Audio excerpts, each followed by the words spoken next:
Here we were in the early stages of a pandemic, something that none of us had ever experienced in our collective lifetime. I knew we'd be back on our feet at some point, but in the interim, I still wanted to speak to audiences, but particularly to assistant principals. Knowing that my social media platform was large and was closely associated with my work, on the first Saturday in May 2020, I launched the virtual AP Leadership Academy. The intent was 18 weeks only, but as many of you know, we are years in with no ending in sight. We are now the AP and New Principals Academy, as many of the assistant principals from the original virtual AP Leadership Academy became principals. If you're new to the platform, welcome. If you're a leadership veteran, this platform continues to be relevant for veterans in principal leadership, assistant principal leadership, and aspiring school leaders. With that said, it's time for today's session.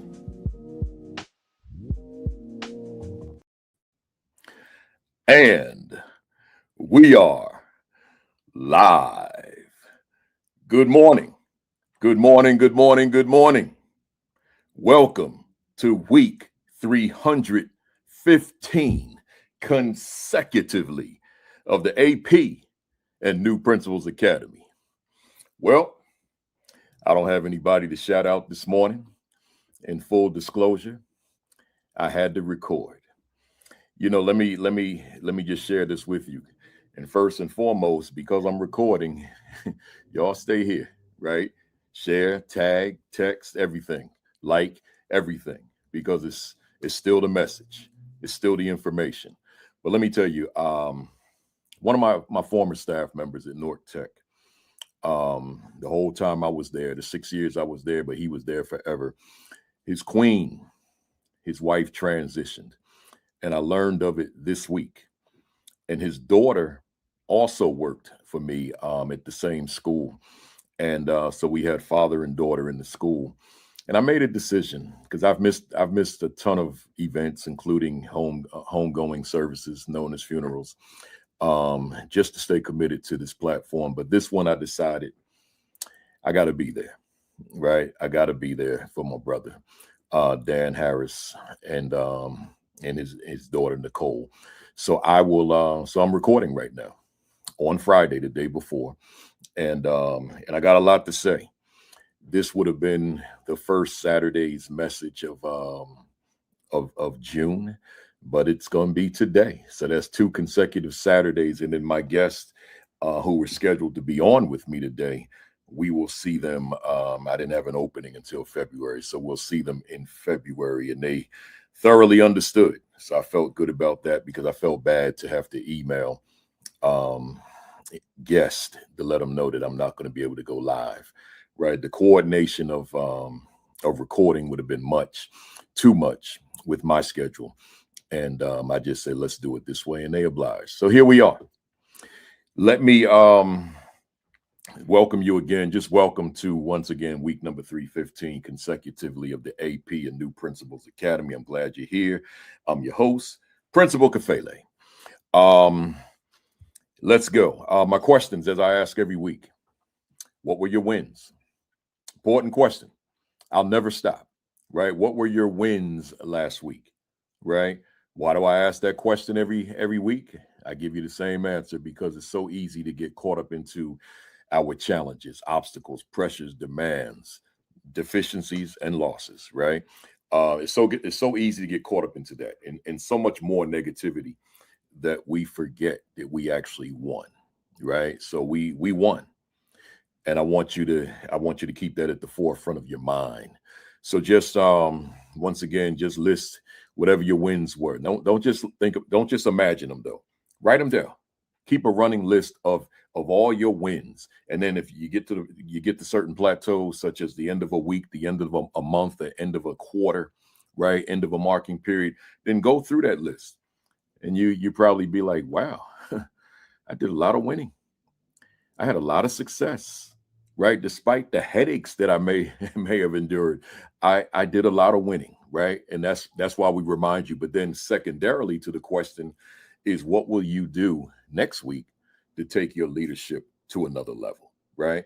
And see, that's the goal, that's the plan, right? So those of you that go the extra step, and not just kind of think about or process the question, but you write the question out, you write what your goals are, you write what your strategy is, and then you walk it, you live it. You're walking into that building every Monday with a plan for the week, but you've already anticipated, you've already expected in your mind what those wins will be, right? What will you do next week to take your leadership to another level, a level that maybe you haven't even conceptualized? That's important. And I got to tell you, I haven't been in the game in 15 years as far as being a principal in a school, but in the work that I do, I think this way all the time, right? What were my wins? I don't have a week of wins. I got some things that I got to brush up on, right? So I'm processing that. And then where am I going to get better? That matters to me. I can't grow if those two questions are not a part of my repertoire, right? So that matters. So my announcements very quickly. I didn't do a lot this week. Y'all know I'm kind of, I'm taking it down a little bit before the summer. Summer's going to be a monster. I don't know how I'm going to even prepare for these, but I will, as I've done in the previous 6 summers. But, but it's, we got a lot going on, but I did have a webinar that I want to talk to you about, National Association of Elementary School Principals. I did a webinar with them entitled Leveraging Observation Conversations to Grow as an Instructional Leader. Let me do that again. Leveraging Observation Conversations to Grow as an Instructional Leader. A lot of y'all were on there because I saw you. But those of you who missed it or forgot about it, it's on the NAESP website. I don't know which links you click, but you can just go to my Facebook page, or you can go to my Instagram page at Principal Kafele, either one. I think you can even go to my LinkedIn page. I'm not sure, but I know Facebook and Instagram. Just you'll see it. Just scroll. You'll see it. The YouTube link. Click it. But you can also go to Apple Music. You can go to Spotify. You can go to all that. Just put my name in, and I'm sure it'll pop up. Right. So it's readily available. Good conversation with my man Ashanti Branch. We had a good conversation on a few things with the theme of just unmasking. Right. I want to do. I was really inspired by his theme. His is an ongoing theme of just unmasking yourselves. And I want to do something with that, because that sounds like a great topic. I just haven't gotten into it yet. I never thought about it until he interviewed me and asked me all about unmasking, so we'll get to it. Maybe he'll be the guest when I do that, right? But I don't have any openings until like February, March, April, depending on various factors in terms of who can come on and during that period, right? Because I look at, I just look at a lot of things. So anyway, let's go. Welcome to the first timers. If this is in fact your first time, first and foremost, welcome to you. I'm glad to see you here. But by the same token, if it's your first time, that means you've missed 314 sessions. So the good thing is you can make up the sessions because they're all on YouTube at the AP and New Principals Academy YouTube channel. So just go to the YouTube channel, AP and New Principals Academy, and do 2 things. Hit the subscribe button that you'll see. Once you hit the subscribe button, another button will pop up called notification, right? The notification bell. Click that. And that way you'll be informed whenever I go live. And the only time I go live on this channel is on the YouTube channel is for this academy. So you won't get any other notifications about me going live unless I had some kind of emergency and I just had to jump on there and go live, right? So just make sure you subscribe. We got 25,200 subscribers, upper 200. So we're almost at 25,300. So that's, I feel blessed by that. That's a lot of people that don't have to subscribe to this channel, but have, we're not just on YouTube. We're on Facebook, obviously, because a lot of you watch on Facebook at Principal Kafele. We're on LinkedIn. Several of you watch on LinkedIn at Principal Kafele, and then we're on X at Principal Kafele, one word, right? So, but as far as watching the videos as opposed to the live, then you got to go to YouTube. And that's how you can go all the way back to the first Saturday in May of 2020 and work your way up to today, right? So I appreciate that. Again, welcome. Glad you're here. I got 2 books that really drive this academy. I've written 14. I've written 10 for ASCD, and I've written 6 leadership books for them. But the 2 that really drive the academy, this one, my newest one, what is my value instructionally to the teachers I supervise? Once again, what is my value instructionally to the teachers I supervise? This is what drives the channel. This is what drives the platform, really, right? Because this is a book on instructional leadership, and at the core of this platform is instructional leadership. I should say the co-core, right? If that makes sense, because the other core is the assistant principal, right? So the assistant principal 50 critical questions for meaningful leadership and professional growth. I wrote this, I don't know, maybe 6 years ago, maybe 7 years ago. But this continues to be the best-selling book that I've ever written. I frequently see it as number one on Amazon under education administration. So that's a blessing. And I got to just thank all of you, those of you that have this book, who have made it number one from time to time, periodically. That means it's continuing to sell well. So these two, let me put them up here again. These two drive the academy. Right. The other ones do as well. You know, certainly the aspiring Principal 50. That's an important one. In fact, let's put it on the screen. In fact, let's put these two on the screen. The aspiring Principal 50 and the Principal 50. They're important as well. Right. But those they're not necessarily the ones that drive the academy, but they are, in fact, important. So I want you to at least know it. And since I showed you 4 books, I might as well show you the other 2. Is my school a better school because I lead it? And the assistant principal identity, right? Protecting your leadership mindset, fervor, and authenticity for the assistant principal identity. So these are the 6 leadership books I have written. I guess I want to encourage you to get all 6, but I want to particularly encourage you to get the What is My Value instructionally to the teachers I supervise and the assistant principal 50.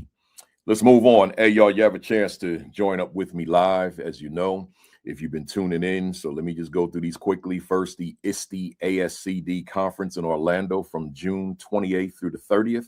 I'll be doing a pre-conference session from 8 to 1 on the 28th of June. You got to register for the conference first. And then when you register for the conference, then you can register for the pre-conference. So go to ascd.org, and then you just follow the steps to registration. I'll be doing the pre-conference on the 28th, and then I'll be doing a session on the 29th. Right. So I'll be there for 2 sessions altogether, but a long one, a 5-hour session on the 28th, which is a Sunday. I'd love to see you there. Come on through. And then July 9 and 10, my institute, the School Leadership Institute with Principal Kafele, Savannah, Georgia. I'd love to see you there. Right. We'll be talking instructional leadership, but not what we covered last year or the year before. You know, I keep it fresh every year. I got enough content on instructional leadership to do this for the next 5 years with new content every time. Right. So join me at my School Leadership Institute with Principal Kafele in Orlando. Savannah, Georgia, not Orlando, Savannah, Georgia, July 9 and 10.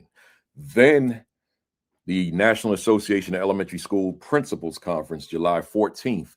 I'll be there. They'll be there the 13th through the 15th, but I'll be there the 14th. Doing a session on leadership, right? So join me there, probably instructional leadership. I don't have the topic in front of me. And then the SREB, Southern Leadership Educational Board, the day after, July 15th in Nashville, Tennessee. I'll be doing 2 sessions there as well. I'll be doing 2 sessions at the NAESP, and I'll be doing 2 sessions at the SREB, July 15th. So they keep me busy this summer. This is not my whole summer. I share these with you because these are the national conferences that I'll be doing this summer, right? Everything else is in schools and districts and all that kind of thing. But these are the nationals. And I want to invite you there because I'd love to see you, love to shake hands with you, love to just engage with you, as opposed to seeing your name on my comments on this platform. Or a lot of you, probably most of you, don't make comments. So it would just be, having the faith that you're there, right? So I want to see you in the building. So come on to any of those. The SREB conference, go to sreb.org. The NAESP conference, go to naesp.org, right? And the other ones, I didn't say, the School Leadership Institute. Go to principalkafele.com, scroll down, and you'll see it on my homepage. Click the link, go on and register. You get a copy of this, by the way, when you arrive, right? This comes out of my pocket, right? You get a copy of this when you arrive. So come on through. I'll be glad to see you. I welcome you with a smile, right? All right. Enough of that. Enough of the promotion. Let's get to why we're here. I got a monologue always. This monologue is called Teacher Appreciation Beyond Teacher Appreciation Day. Let me give you that again. Teacher Appreciation Beyond Teacher Appreciation Day. What am I saying? Let me try to keep this one short because I got a lot to talk about here with our topic, but let me see what I could do. On Teacher Appreciation Day, which was Tuesday, I sat up here and made a video, short one. And I don't remember the exact title, but the subtitle was Teacher Appreciation Day. Matter of fact, it was entitled, it just came to me, just one teacher can completely shift the trajectory of a child. Many of you have heard me say that before. I say it all the time. So subtitle, Teacher Appreciation Day. To my complete surprise, that was Tuesday. Today is Friday. And the video has already hit 10,000 views, right? I didn't anticipate that at all. It may be at 11,000 by now. I haven't checked it since last night, but last night when I went to bed, it was at 10,000 views. So it may be even more now. So that means it must have resonated with people, right? I didn't see any negative comments or anything. I just pretty much saw thank you, thank you, thank you, thank you, right? So I thought about it. I thought about the whole idea of Teacher Appreciation Day. Typically, administration will provide a luncheon or a breakfast, right? There could be some type of small gift, a folder, an apple, right? Crystal apple or pen, whatever, right? It's T-shirts, whatever it is. We're not going to sit here brainstorming all the gift ideas, right? So, but there'll be something. So the whole premise of the monologue is to say, okay, I see what we did on Teacher Appreciation Day. And I said we because I was in there for 14 years. But I'm now asking, all right, what happens the day after? It's like when a youngster graduates from high school that wasn't necessarily motivated. The only thing that pushed this youngster through was there was just this cadre of people, teachers, counselors, administration, and others, right? Inclusive of parents and other folks in the community, other relatives, right? So just people pushing and pushing and pushing. So we got this youngster to graduation, and we even got this youngster into college or trade school, whatever it was. So, but it wasn't like this youngster was eager to fill out the FAFSA, to send out the complete the personal statement, to send out the applications. It's just that there was all this love in the building for youngster. So we, because I was one of them, pushing. And finally, we got this youngster over the hump, and this youngster made it to graduation. Let's give graduation a hypothetical date. I'm up here in Jersey. We graduate late, because we start late in the fall. So June 20th. I know that sounds crazy to the people in the South, but yes, June 20th, June 25th. Yeah, our graduations are that late, right? So now youngster graduates and is off to college. Here's the challenge. All that love that youngster received, all them people, they're not going with him or her to college. And if that youngster didn't find some intrinsic motivation, when he or she comes home for Thanksgiving, they may be home permanently, right? Home for the holidays, Christmas, they may be home permanently because they haven't put forth the effort. They haven't done the work. They went to all the parties, did all the other things, outside of the classroom that youngsters can get trapped into. And now youngsters home because the university said, stay home, right? So here's what I'm saying. That motivation wasn't enough. That youngster had to internalize it. So what's that got to do with teacher appreciation in my monologue? Everything. Take a listen. See, we can do all these great things, go all out, brag about it on social media because I see it. Leaders just so happy they did such and such for Teacher Appreciation Day.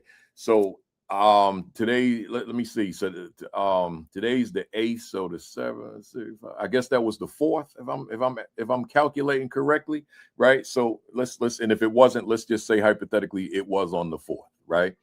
In fact, no, it was the 5th, right? So Teacher Appreciation Day was the 5th this year. So now watch this. Watch this.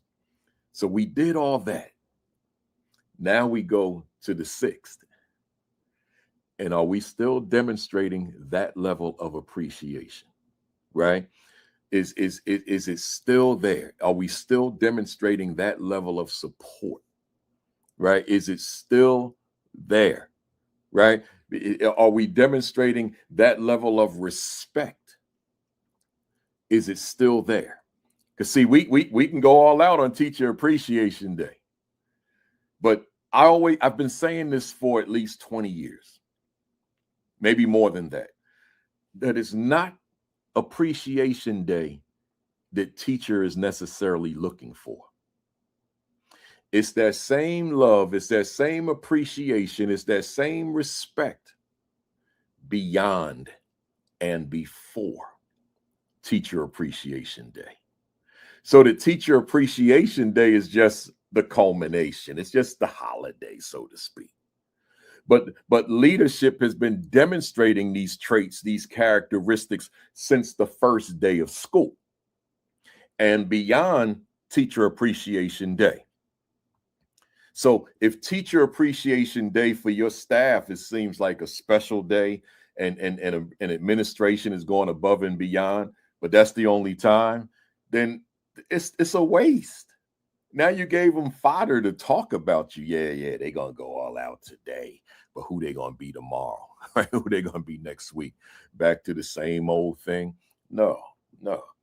You want to make sure that your staff feels appreciated, they feel supported, they feel encouraged, they feel inspired, they feel empowered, and I can go on and on. They feel this from you because you understand to keep them at the highest level of proficiency, you've got to do your part throughout the course of the year, 180 days, not just a fried chicken dinner or lunch on Teacher Appreciation Day or some good fried fish lunch on Teacher Appreciation Day and all the other little things that come along with it. No, you're going to demonstrate appreciation throughout the year. And to close it, I don't mean that you're buying food and stuff and gifts. I mean, it's just that teachers walk into a building and they feel the appreciation. They feel the respect for them every day. It's in the air. It's the culture of your school. Enough said. Let's go. My topic today, 12 non-negotiable leadership intentionalities. 12 non-negotiable leadership intentionalities. Could I have said 20? Of course. Could I have said 30? Of course. Could I have said 50? 100? Of course I could. I'd be here all day. Or doing the same topic for the rest of the who knows how long, because I'm going solo. This is not first Saturday, but I'm going solo every first Saturday ad infinitum. Those are my days now. No guest on first Saturdays anymore. That's mine. I need some time to talk about some things, right? But I chose 12 because I said, I can work with that number as far as time. Right. And then we talk about other intentionalities, but I said, let me talk about 12. So again, fam, 12 non-negotiable leadership intentionalities. I want to break these down for you, but I'd be remiss if I didn't talk about real quick this shirt I have on, right? This shirt I have on. Atlanta Braves, and you see here where we at here? Number 44. I'm wearing my Hank Aaron, because on April the 8th, 1974, this is what he wore. The braid, this was not the standard uniform of the braids over a long period of time. It was for a period of time, but this is the one they wore in the 70s, in 74 in this case. And I said, I need that jersey, man, because I didn't have this. Y'all never see, those of you who have been with me for the longest, you've never seen me wear this because I just got it. I just got it this week, right? I said, I need that jersey he wore when he hit number 715. I need that. And I got my hands on it, paid a little money for it. I got the cap to go with it. The cap he wore had the lowercase a. That joint's hard to get your hands on. So I said, okay, I'll take the uppercase, right? But that lowercase is what he wore. But the design was comparable, the colors and all that, But these are not even the braids colors. This is just what they wore that particular era of time. And he hit that number 715, the home run record that most people thought would never be broken. Babe Ruth, 714. But Henry Aaron came to that plate, man, in Atlanta, April 8th. 1974, hit that bad boy out the park, man. Hit it over the fence anyway, right? Hit it over the fence, right? So my tribute to, they called him Bad Henry Aaron, Hank Aaron, number 44, man. All right, y'all, that's enough with the history lesson. Let's go. I mean, matter of fact, if since I'm recording, y'all bear with me a minute. I just said history lesson. I was at the Knicks game the other night, and I have 4 jerseys that I wear, all retired players. Willis Reed, who played in the 70s, Earl Monroe, who played in the 70s, Walt Clyde Frazier, who played in the 70s, and then Bernard King, who played in the 80s, right? And I walk, you go to the concession stand, restroom, all that kind of stuff, the apparel store, or when you're just walking outside to the garden and everybody's got on jerseys, man, it's a different energy in Knick land in New York City. And it's a rare day I see people wearing them old jerseys. They wearing like the new stuff, Jalen Brunson particularly, right? Everybody's got a number 11 on. So I'm like, I guess they see me and they like them young ones. They probably like, who Reed? Who's Willis Reed? Who's number 19? Who's Earl Monroe, number 15, right? Who's number 10, Clyde Frazier? Who's number 30, Bernard King? Who are these people? Oh, those are those numbers I see in the rafters, except Bernard King. But don't get me started on why his is not up there. That'll make me start yelling at my camera.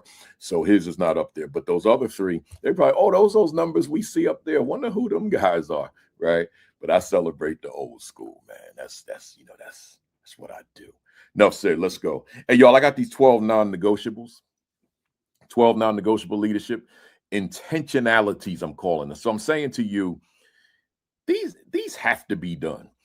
And I didn't load my screens. I didn't put anything on the screen today. So just, listen carefully, take notes and all that. So number 1, let's go. Your impact on student arrival. Once again, your impact on student arrival. That is my first. These are not in any particular order, by the way, but I did kind of think about with that one, obviously, the start of the day. So your impact on student arrival. Here's what I'm saying. I'm asking you a question. Who do your students see when they arrive in the morning? Once again, who do your students see when they arrive in the morning? I don't have a problem with some energetic staff person being outside greeting students. You got certain people in the building and they high energy, right? I don't have a problem with them being out there, man, and they bringing that fire, they bringing that passion, they bringing that energy, that excitement, that enthusiasm when they greet the students in the morning. I have no issue with that. Here's where my issue kicks in. My issue kicks in when you're not a part of that. That's where my issue kicks in. I want you to be a part of what's happening. You saw my eyes roaming around. I was looking for the timer. I want to make sure I know how much time I'm taking. My issue is when you're not a part of the process, right? And I'm talking to you, assistant principal. I'm talking to you, principal, right? That energetic person is fine, but they can be out there with you. I want to see you out there. I want to see the leadership out there because see, you are the leader. AP, you are one of the leaders, but I think on this one, I'm talking to the principal primarily, but I want to see an AP out there too. I want you to be able to demonstrate to the students as they're approaching the building, as they're coming into the school, that this leadership here, oh, we care. And we're glad to see you. So I made it my business. You're not coming into this school without going through me. I made it my business. I had other people out there. I had a security officer out with me, not because I needed protection, nor because I needed him to be out there with me. It's just that we were close. Yeah, we somehow we formed this bond. We were the same age, and we talk in the morning. So between the times the kids were arriving, because they're not all arriving at the same time. When I was a high school principal, they coming different times, they're in different intervals. So between times, then he and I could chit chat about sports, about school, about whatever, life, whatever, because we had a lot in common. So he's out there, but then as I'm greeting, he's greeting as well, right? And then I had others that had been with me over the years, assistant principals, teachers, counselors, you name it, right? That's so but the common denominator was me. I was out there, right? I'm demonstrating my leadership. I'm showing them what leaders do. Leaders greet. So let me tell you what leaders do not do. Leaders don't spend that time when students are arriving reading emails in their office. If students are coming in intervals and you got your phone out there, then yeah, I guess you could look at some emails while students weren't in front of your face. But once they were in front of you, then you got to put that phone in your pocket, right? And greet the student, shake hands, right? And all that kind of thing. Say something positive, say something encouraging, or say something that needs to be said to them, whatever it is, or read the room. You remember now, their eyes are the newspaper. So if they're happy, you'll see it in their eyes. But if they're sad, if they're depressed, if they're dealing with things, you're going to see that in their eyes too, right? So their eyes are their newspaper to the world. So you got to be looking at them in their eyes, and it's going to tell you a lot. And when they trust you, when they respect you, when they appreciate you, to use that word again, they can look into your eyes too, right? And they can see certain things in you. And what they see in you may determine how they feel about revealing themselves. Because if your eyes are exhibiting, like, I don't really want to be out here, right? Or I'm really tired, I'm really cold, whatever. Well, you're sending that message to your eyes, right? So keep that in mind. It's a two-way street. Your eyes are their newspaper, and their eyes are your newspaper. So keep all that in mind, right? So again, your impact on student arrival. So as I always say, like behind me right here in real time, let's say that's the school. I knew that I was shaping the climate and the culture of the school with my back to it by greeting those young people. It makes a very loud statement when you're outdoors or right in front of the front door, greeting them as they come in. It makes a bold statement that your words could never express. Just you being there, it matters. But let me just say this about that. It matters when you matter. Because quite frankly, if you don't matter, then your presence greeting them probably doesn't matter either. So you've got to matter, right? So again, who do your students see when they arrive in the morning? They got to see you. Your impact on student arrival matters, and we'll count that as my first intentionality. So again, my topic, 12 non-negotiable leadership intentionalities. I am literally calling greeting your students in the morning a non-negotiable, an intentionality, something that you must be intentional about doing. Number 2, your impact on the start of the day. Once again, your impact on the start of the day, which asks the question, what was the principal's message to the school this morning? You've heard me say it before. If you've been following my work to any extent, then you've heard me say this before. Why? because I'm never going to stop saying it. That's why. So I'm a broken record with this 1 and 2, the first one and this one. I'm a broken record because what I'm saying to you is that there are children in any school, but particularly in the schools that I've served, whether it be urban schools that I worked in or rural schools that I've served as a consultant. There are young people with content on their plates that is wide, that is sky high. They are dealing with stuff. They've got stuff on their plate that they're dealing with. And what you have to offer, although we know it is invaluable, they may not see it that way in real time because of the volume of students who are dealing with heavy duty stuff.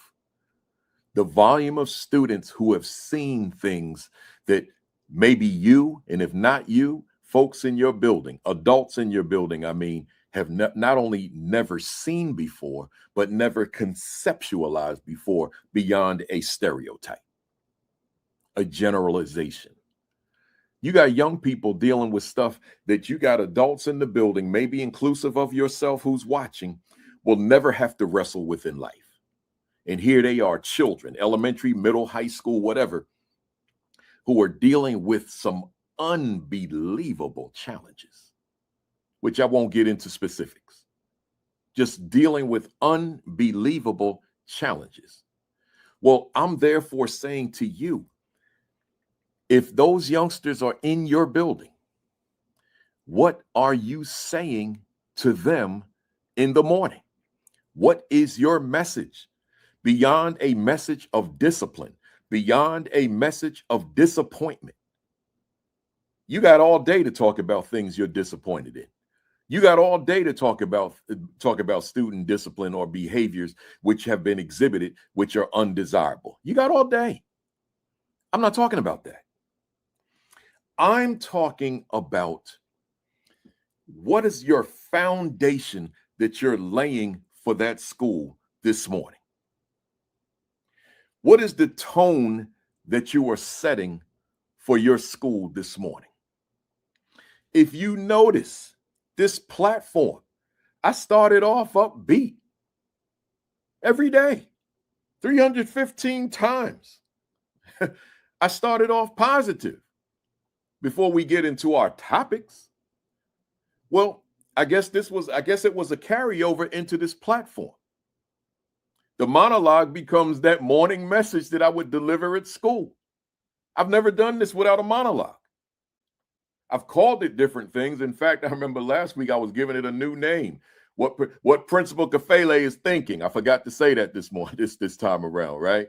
We'll get it next time. It's not a part of the culture yet. I'm trying to work it in.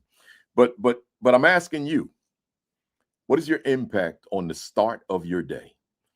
What was the principal's message to the school this morning? Look, I'm not asking you to spend all day. Your teachers have lessons to teach. But I am saying take about 2 or 3 minutes. Build your schedule in a way that once the morning announcements have concluded, which hopefully are led by students, not staff, not you, but the morning announcements, you're giving children an opportunity to exhibit leadership. They lead the morning announcements, and then they give you the microphone. Not the person you delegate it to, not the person you designate or designate to do this, your designee. No, this is you. You're the head coach now. You're the CEO. You're the pastor. Those things can't be delegated to other people. This is you now. What's your message? You got to give them a message. And I don't mean some charismatic motivational message. If that's your style, then yeah. But that's not everybody's style. But it doesn't have to be your style. Your children are going to embrace you as you are. They're going to embrace who you are. You just got to do it. So what I'm saying to you, you got to come to them with something that inclusive, particularly that one I talked about with the challenges, because you probably have a lot of them with those wide plates. with all that content that's overwhelming them. You got to come to them with something that's going to make them forget about that temporarily.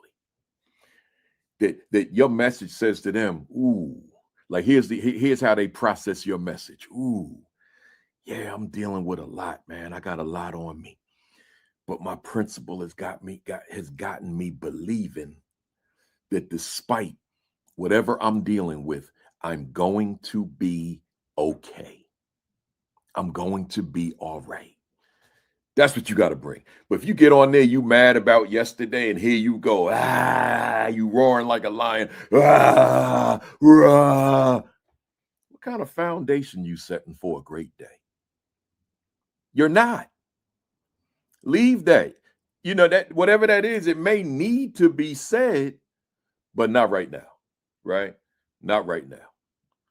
Right now, you got to think about them kids that need that positive energy, because that same kid may not be getting that from anywhere else. That same student, that same scholar may not be getting that positive energy from anywhere else, right? It depends on their situation, their circumstances. They may not be receiving that. It may not be coming from anywhere else but you and hopefully your teachers, but it may not be coming from outside. It could be, because I don't want to sit here and accuse parents of not being who they should be, right? I don't want to give that impression that that's where I'm at. But I am saying that there are some youngsters who go home to well-intentioned parents who do not realize the power in positive energy, or they may be living in situations where it's hard to muster up the positivity, right? Whatever it may be. I got to put that on you as one of your 12 non-negotiable leadership intentionalities. Hold up that mirror and ask yourself, what is it about you in terms of your presence outside when you greet students and your message to start the day? Are you, you, yes, you, the one in your mirror, are you a factor in how that day starts? Not your designee, you. It matters. Let's go to negotiable number 3. Your impact on the culture of your school. I'm calling that one of the 12 non-negotiables. I'm not saying, when I say 12 non-negotiables, once again, I'm not saying the 12 non-negotiables. I'm saying the 12 non-negotiables for today. I'll bring you some more at another time. Your impact on the culture of your school. And here's what I'm asking you. What is it about the culture of the school that increases the probability for high academic performance? Let me remind you, if the culture of your school is toxic or dysfunctional, you're not going to attain optimal results. It's not going to happen. If the culture of your school is toxic or dysfunctional or just rotten to the core, you're not going to attain the results that you want to attain. It's not going to happen because the culture does not support your vision. The culture does not support your mission. The culture does not support your purpose. The culture is in another world, another planet. You got to impact that culture. So again, number 3 says your impact on the culture of your school is a non-negotiable. So what is it about the culture? Well, I could talk culture all day, and I won't here. I'm just putting that word. I'm just taking that word culture and passing it on to you. So when we talk culture, I could be talking about staff relations with one another. That's a whole workshop in terms of how staff connect with one another, how staff convene with one another, how staff impact one another, how staff learn from one another, how staff nurture one another, how staff communicate with one another, how staff overcome conflict with one another, right? So all of that is culture. And each of those that I just delineated could be whole sessions. So I'm not going. So the purpose of this session is not to do that, but certainly we've addressed much of that throughout the 314 sessions. Today is 315, right? So, but I am saying you have to consider all of that and more that I didn't talk about. But let's look at youngsters now. That's culture too. So to what extent does your leadership impact student culture relative to just how youngsters communicate with one another, how youngsters treat one another, how youngsters demonstrate respect for one another, how youngsters demonstrate encouragement for one another, how youngsters inspire one another, how youngsters, despite the fact that you don't like a particular youngster, you demonstrate at least that I'm going to be cordial toward you, right? Not bully you, not create conflict toward you, right? All of that's culture in terms of how youngsters interact with one another, how youngsters get along with one another, right?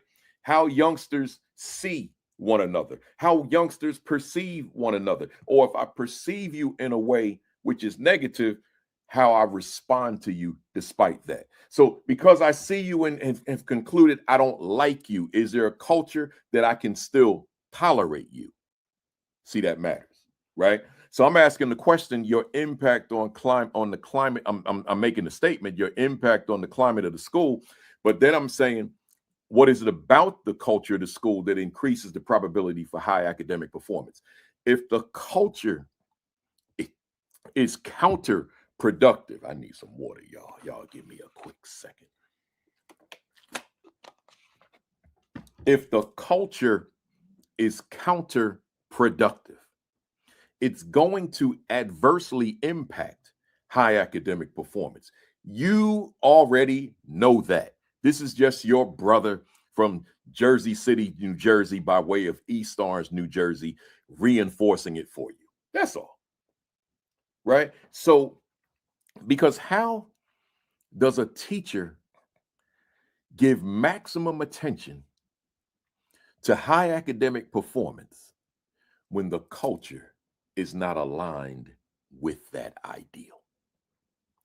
How does a student give max attention to high academic performance when one's demeanor and disposition are not aligned with high academic performance?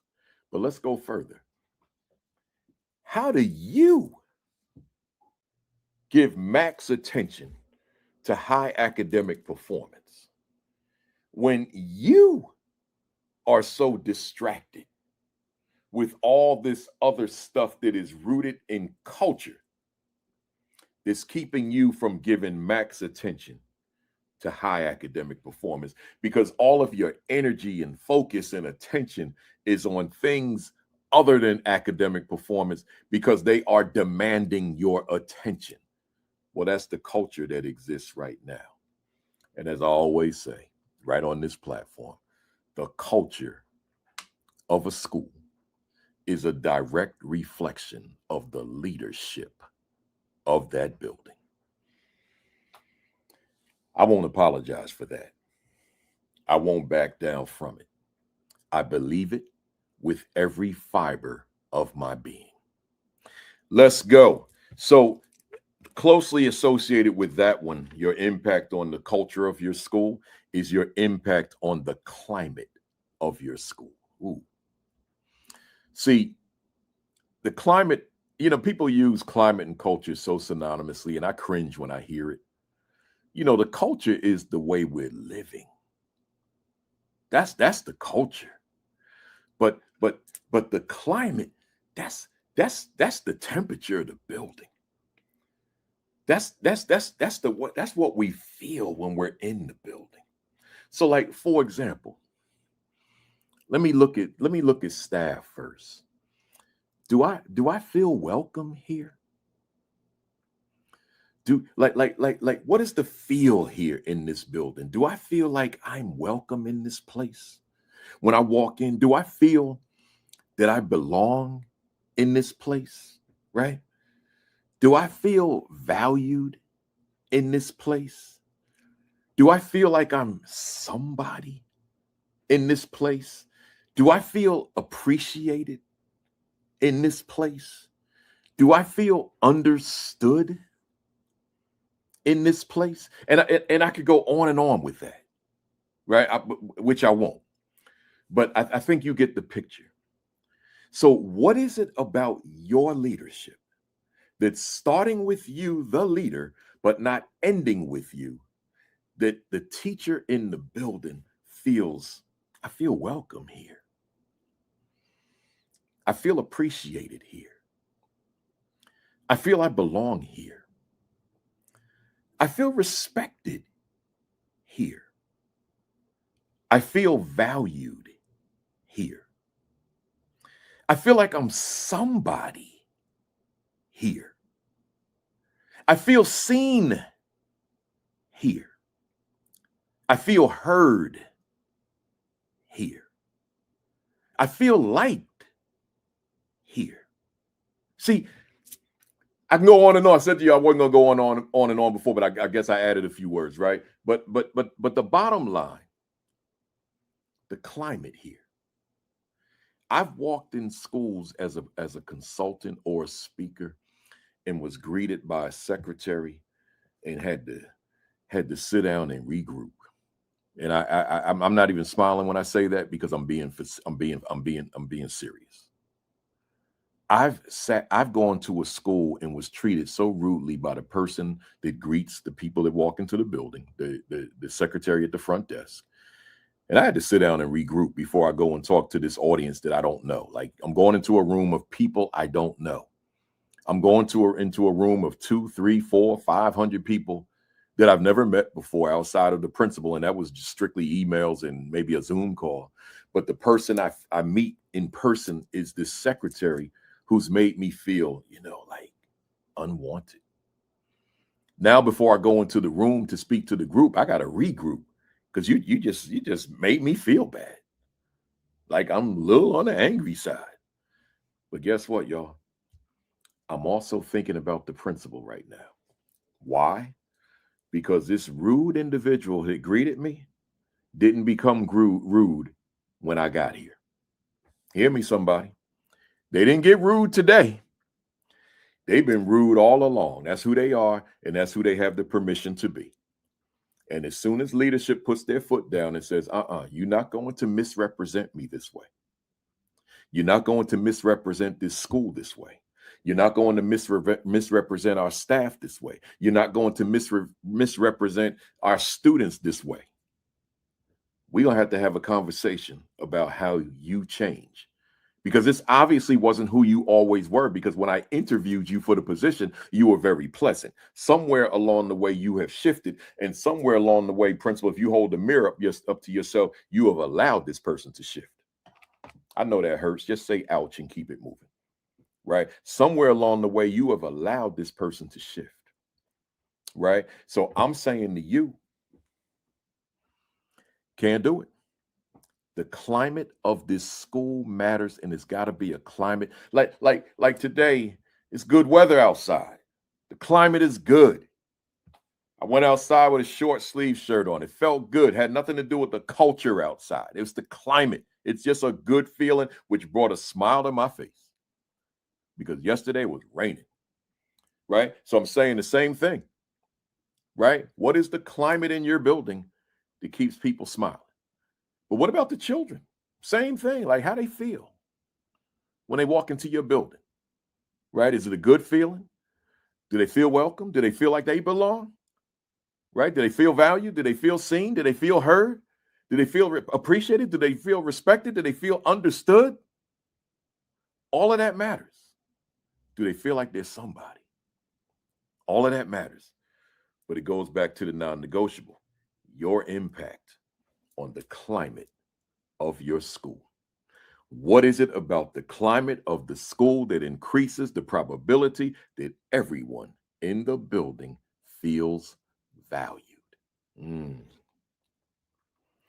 Can you imagine what academic performance does And I'm using that word performance as opposed to achievement, because achievement, then we start thinking about test scores. And I don't want to think solely about test scores. I do understand the significance of them, but I don't want to isolate myself into a box of test scores. I want to look at all of it. Can you imagine what happens to the academic performance of children and the pedagogical performance of staff when we are functioning within a climate where we feel valued, where we feel like we're somebody, when we feel like we belong? And that's because well, let me say it's starting with you, the leader. But as I said before, it doesn't end with you. And now you got a whole building of people treating one another professionally the same way. I'm not going to say that students, I'm not going to use the word professionally with students, but students treating one another with kindness, right? No student coming into the building feeling bullied, feeling I have to comply with student dress expectations, the attire expectations. So I'm not talking about a school or district dress code now. I'm talking about the street code. So now you got students who their parents are spending all the money on the sneakers, all the money on the shirt, all the money on the jeans, all the money on the hat, right? And all the other trappings. And now there's no money in the house, right? Because it's all on what their kid wore that day. You know that's real, right? It's real. But then you got a youngster in there whose parents said, like me, right? I don't know what I put my children through because it wasn't happening. All my hard-earned money wasn't going to no $200 sneakers. And my kids knew that. My hard-earned money wasn't going to no expensive attire at all. None of it. I said it's just not going to happen, right? So, and quite frankly, my hard-earned money still doesn't go toward attire, outside of me wearing these shirts for this platform, right? So, it just doesn't. I just don't spend cars. Because those of you who know my work, you would probably have expectation that I drive some expensive car, maybe a Benz, maybe a BMW or something along those lines. Nah, I don't. I'm not going to tell you what I drive, but if I pulled up in it, you'd probably be like, "That's what you drive?" Yeah, man. I refuse to put my money into an automobile that depreciates as you drive off the lot. I'm not going to do it. So that youngster that walks into the building, forget about that youngster coming from a home of parents who make a decision that I'm not going to spend all my money on the way you look. And then that has, that could branch into a different conversation as well, which I'm not going to take it there because that's not what this is, right? In terms of how we may be harming child by satisfying his materialistic needs, right? That's a whole other discussion. So I don't want to go there. But what about the youngster whose parents simply cannot afford to dress youngster the way that so many of the other youngsters in the school dress? Like I'd like to keep the pressure off of my child and purchase the kind of attire that I see the other kids wearing when I go pick him or her up at school. But I literally cannot afford it. What about that child? Well, let me ask you something, Principal. What's your impact on the climate of the school in terms of conversations you're having with grade levels, conversations you're having with your entire student body? Because I got to tell you something, I'm going to get a little closer to the camera on this. I did that in my morning message, and I did it in my monthly meeting, which I called the principal's monthly meeting. I had the entire school together, and I talked about everything that I needed to talk about, and I also listened to everything they needed to say to me. So typically, that principal's morning message, that principal's monthly message, it could be an all-day thing, because at the high school level, I got 5 meetings that day. I got the whole school meeting in the gym for about an hour or more, and then, but not less.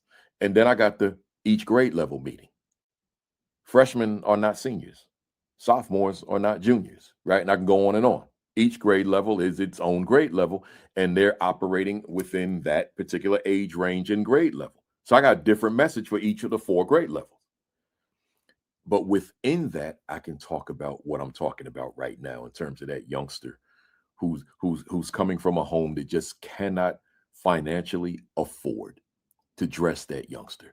So does that youngster has to face consequences from his peers because I can't dress like you?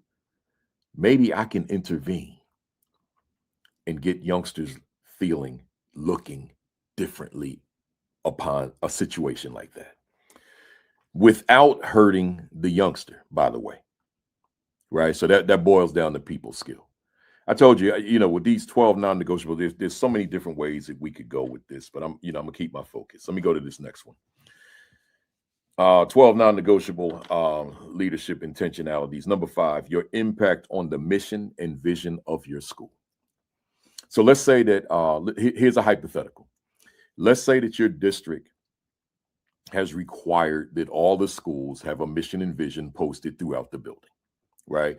So, and let's say hypothetical, let's remove this from you, because if you're fam of this academy, then what I'm saying right now does not apply to you, right? If you're new to it and you don't know my work and you don't know, where I am on various aspects of leadership, and what I'm about to say fits, then say ouch and then go fix it, right? So let's say that you're not one that puts a lot into the mission and vision of the school. Like it's up there on the wall, it's there.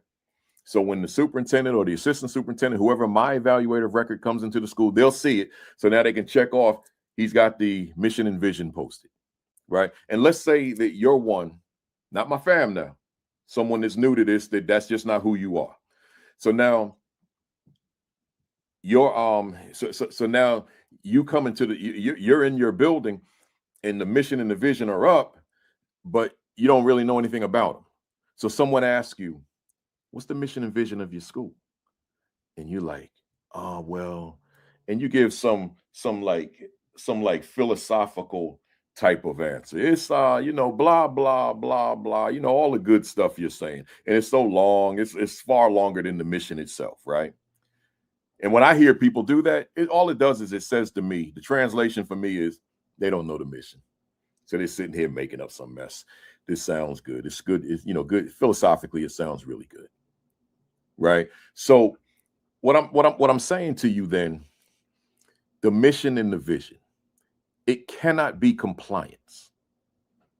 It's got to come from you, where you said, this is who we are. We are mission driven. We are vision driven. This is what we are about. So in other words, you could take that word mission and you could literally conclude, hear me well on this one, that we as a school community, we are about this mission. This mission drives everything that we are about here. Imagine that. But now let's look at that mission differently. But Kafele, how long has it got to be? One sentence. That's all. And that one sentence will capture who we are? Yeah. If it was constructed correctly. But here's the thing. You're not the one that's writing the mission. It's a we thing. If it's a you thing, I should point. If it's a you thing and you handing it to the staff, unless you got folks in there that love you to death, they ain't following that mission. That's just a compliance document. But if on the other hand, you open up the floor, now if you got a big staff or even a small staff, they all of them may not necessarily make a contribution, but we can reach consensus. And that's the whole idea. You got 25 people on the staff, 50 people, 75 people, 100 people, 100 plus people. And you're talking about a one sentence or even one paragraph. It'll take forever for all of them. Okay, here's my word. Here's my sentence. No. Let's spend some time on it. and reach consensus where all of us can feel, okay, I can roll with that. That's good stuff. That's where we want to be, right? So now let's go back to the statement in terms of the non-negotiable. Your impact on the mission and the vision of your school, right? So now you got the mission, but what is it about your leadership that drives the mission? Y'all see the difference now? It's not just having a mission statement. It's not just the recitation of the mission statement. If you've been on this platform for a while, then you know that with my schools, we would recite the mission literally every day. There will be no instruction until the entire school has stood at attention while a student that's doing the morning announcements leads in the recitation of the school mission. That's the way I went about us all knowing it. Then I'll ask you in the hallway, what's the mission? I'll ask you in the cafeteria. I ask you anywhere. What's the mission? Just recite it for me, right? And they'll give it to me. Boom, boom, boom, because it's only a sentence, right? So therefore, I don't have an issue. We all got it, right? But also to start a staff meeting, to start an assembly, to start a PTA meeting, to start anything, the recitation of the mission. It matters, right? It absolutely matters. So, but again, for the purposes of today's session, what is your impact on the mission and the vision, which I haven't gotten to the vision yet? What is your impact toward driving the mission? See, let's get the mirror, y'all. What is your impact on driving the mission? That the mission is a living statement. It's not a compliance statement. It's living. It's the rudder of the boat. It's the rudder of the ship. Get on a boat with a damaged rudder or a rudder that fell off. And you got no rows. And let's see no oars. And let's see how far you get. The mission is the rudder. Don't forget that. The mission is the rudder. But then let's talk about the vision. Same premise. The vision is what tells everybody where we're going. And let me go back on that mission for real quick, because I didn't say this. The definition of mission. There's a million of them. I gave it my own. Who you are and what you're about. Who you are and what you're about. As a school, who you are and what you're about. You don't have a mission? Once again, who you are and what you're about. You don't have a mission? Then you ain't nobody. And you ain't about nothing. Ooh, that stung. I know it. Who you are and what you're about. No mission? You ain't nobody. And you ain't about nothing. With the emphasis on ain't. Yeah, man. You got to be somebody. And you got to be about something. As a school, as a collective. Who you are and what you're about. So the vision works the same way. Where we going? Morning announcements. Reminder every day. Post it all over the school. Recite it every morning. Recite it before the staff meeting. Recite it before the PTO. Recite it before the assembly. Recite it before anything. How y'all going to get to a place? Imagine a school where the vision is either undefined, hasn't been written, or it's written, but nobody knows it. Then you know what? You are a visionless school. All you do is exist. That's all. You are visionless. You just exist. That's all. No, you got to more than exist. You gotta have a sense of where you're going to be, and you gotta know in what duration of time you will get there. That matters. That matters. You got to know before you start.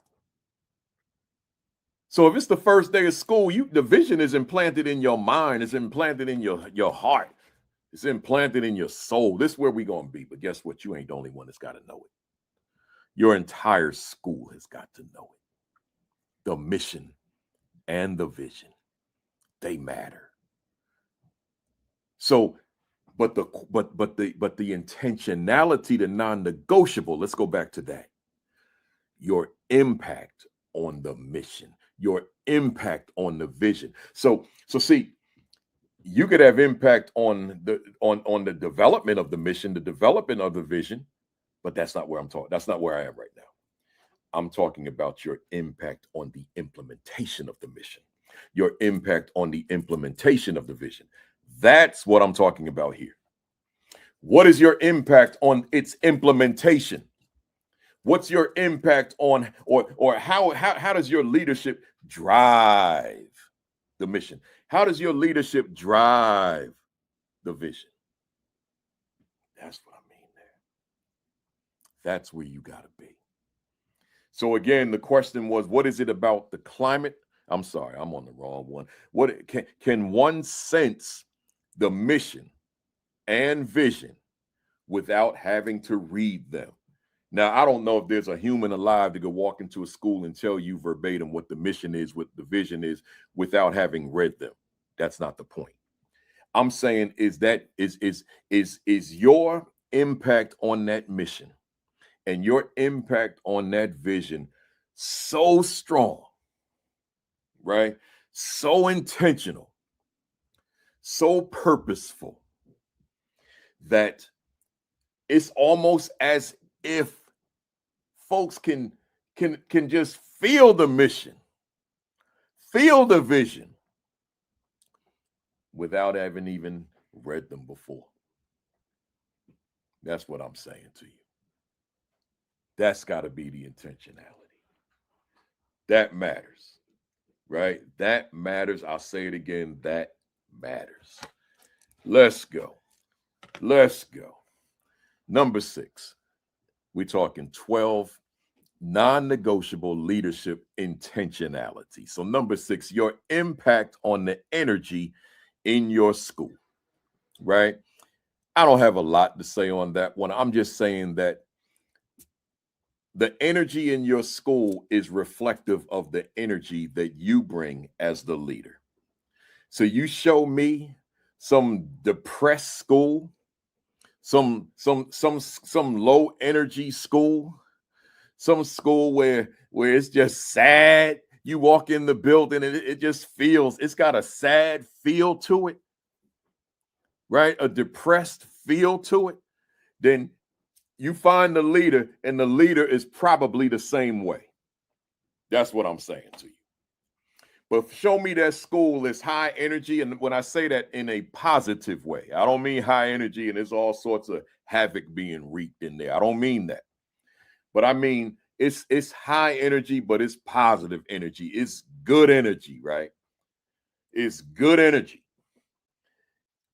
I promise you, the probability is high that you're gonna find a principal that's bringing the same energy. Now, let me clarify that one. I don't mean some high, some like this charismatic leader, and you see him and he all strung out, right? It seemed like he drank 12 cups of coffee. I don't mean that. That's not what I'm saying. What I am saying is that there's good energy in the building, right? Well, see, I'm also saying that your impact on the energy of the school matters, right? So when I talk about these 12 non-negotiables, number 6, your impact on the energy in your building, which asks the question, is the level of positive energy high in your school? So, it's a lot of times we talk about supporting staff, supporting students. And the question arises, well, who's going to support the principal, right? So I get that. Because I know 14 years of principal leadership, I know I walked into them buildings sometime and I'm like, I'm going to somehow muster up the energy because I know it's needed. I don't know how good that was on my mental health, my emotional health, But where's my support? Not my home support, but where's my professional support? And that's a question I think a lot of us grapple with. And that's why we got to have those accountability partners, those thought partners in our lives, right? Because we need somebody breathing some, like breathing life, speaking life into us sometimes. I get that. So that's why I want to make sure that I mentioned it. But I'm gonna put that to the side for a second and go back to the intent of the session and say, you got to position yourself so that you have them folks that are breathing life, speaking life into you, so that you can in turn breathe it and speak it into your building. Because you've got to have impact on the energy in your school. But I'm gonna go a step further. Your impact on the morale of your staff. Now that's a whole lecture, which I'm not going to turn it into one, right? But that's a whole lecture. Your impact on the morale of your staff. But I'll it's a whole lecture, and in fact, I've written extensively about it. So let me just say it this way, and we talked about it on previous sessions, and I'm saying all of that because there's so much to say there. But let me say what it boils down to. It boils down to how you treat your staff.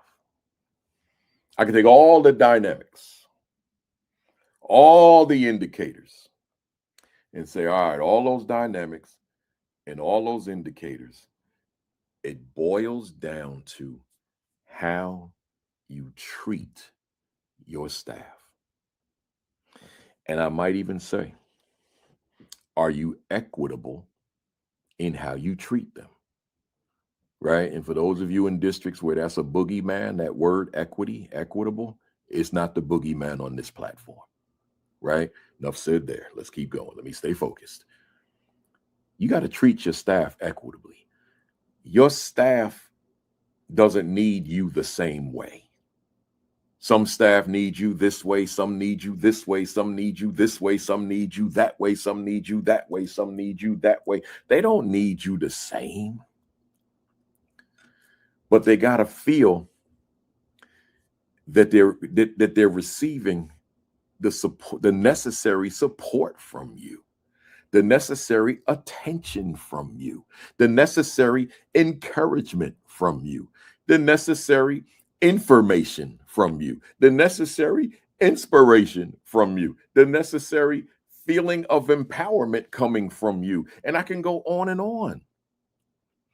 But if they're in the building and the leadership, because you got a team, it's like the leadership is non-existent in their lives, or the leadership is not supporting them in their various endeavors in the school, the leadership is not meeting their workplace needs, then your impact on their morale is probably dysfunctional.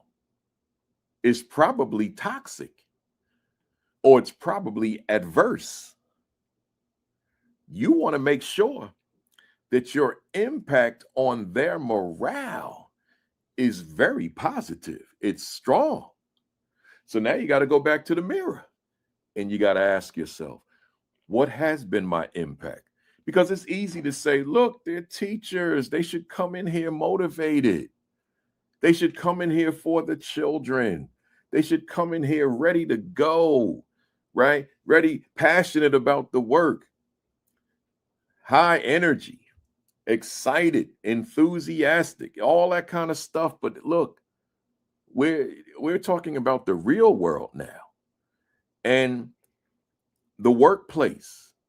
We want the workplace to be a positive environment, because people don't necessarily quit on the job.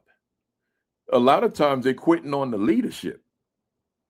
The job is cool, but the leadership, I don't want to work for that leader. I got to tell you, I mean, I had no intentions on saying this, but I've never left a district or a school.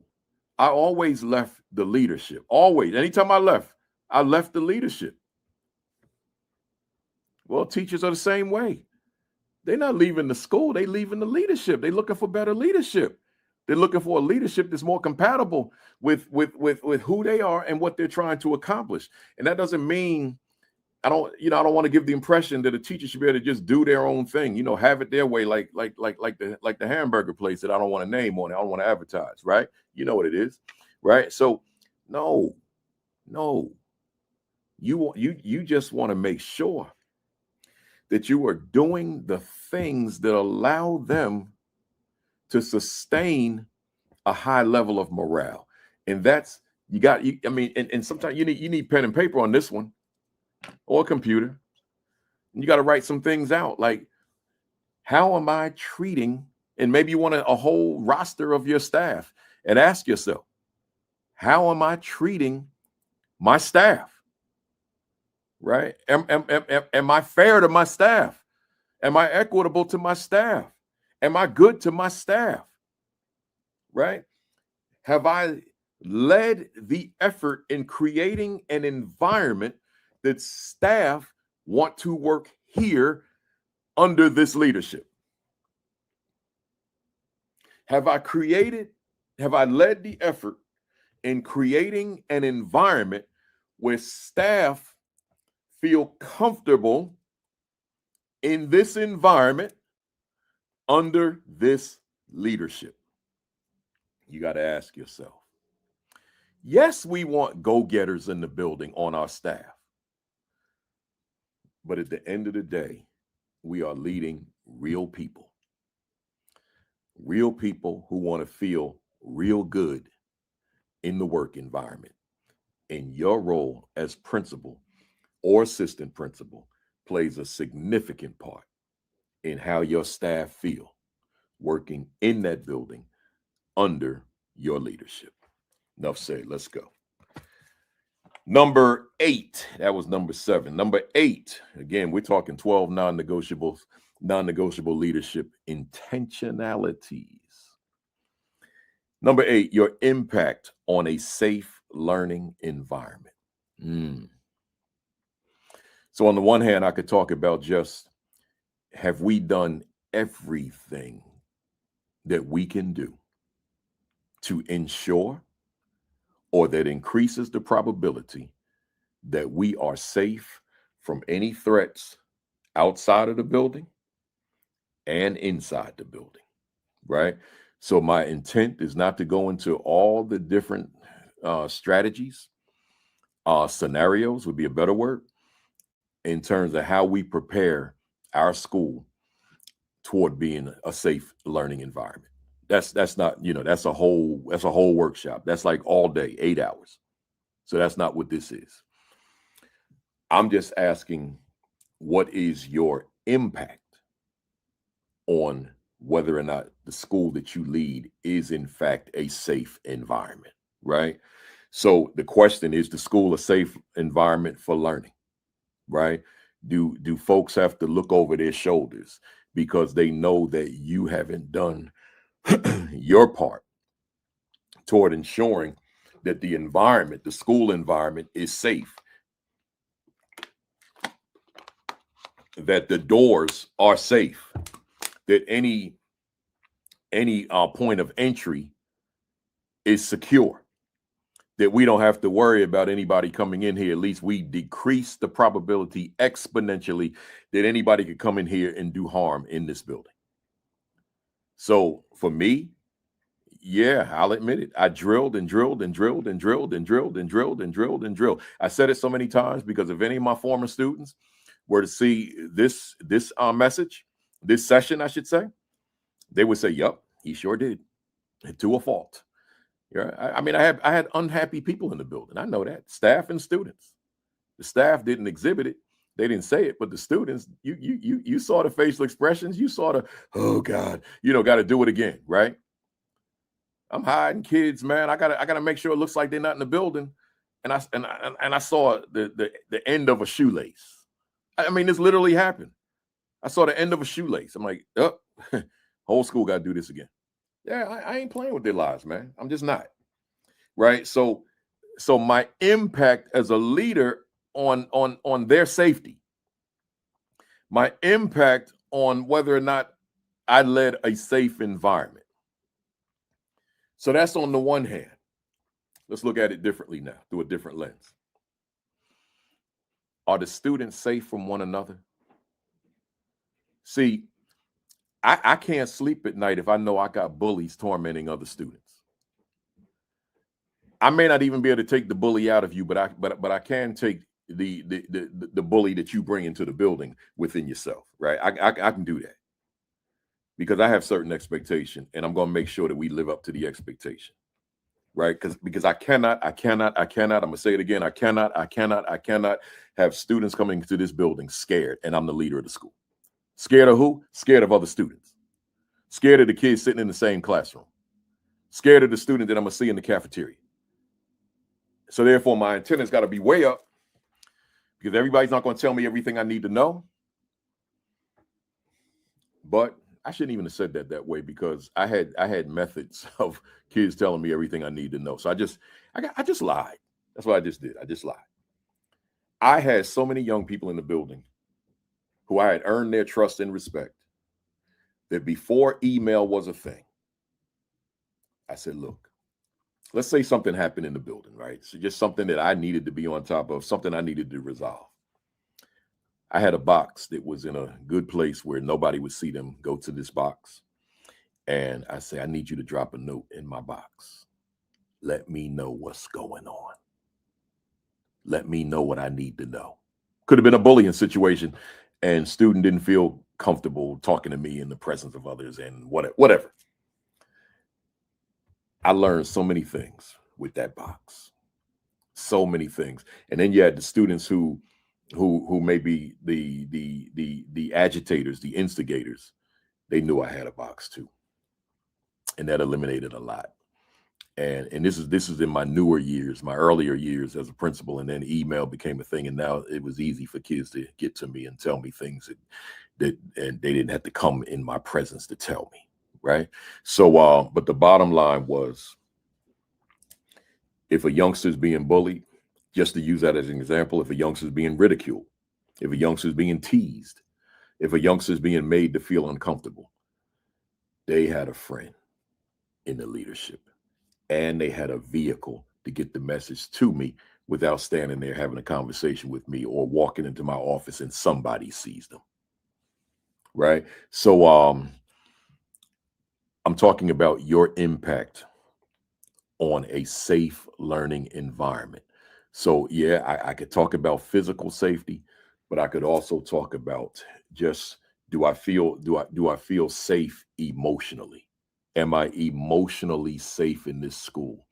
If I wear my nails a different color than everyone else, can I be me? If I wear my hair differently than everyone else, can I be me? If I wear my makeup different from everyone else, can I be me? If my clothes, my shirt, my blouse are different from everyone else, can I be me? If my dress, if my skirt, if my slacks are different from everybody else, can I be me? If my shoes, if my sneakers, if whatever is different from everybody else, can I be me?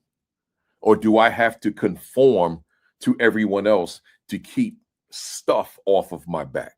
Well, let's go back to you. Your non-negotiable number 8 of the 12 leadership non-negotiables, your intentionalities, your impact on a safe learning environment. Am I safe to be me? Or do I have to step out of me to satisfy the people who are dissatisfied with me being myself? And when I say me being myself, meaning I'm non-threatening. I just want to be me.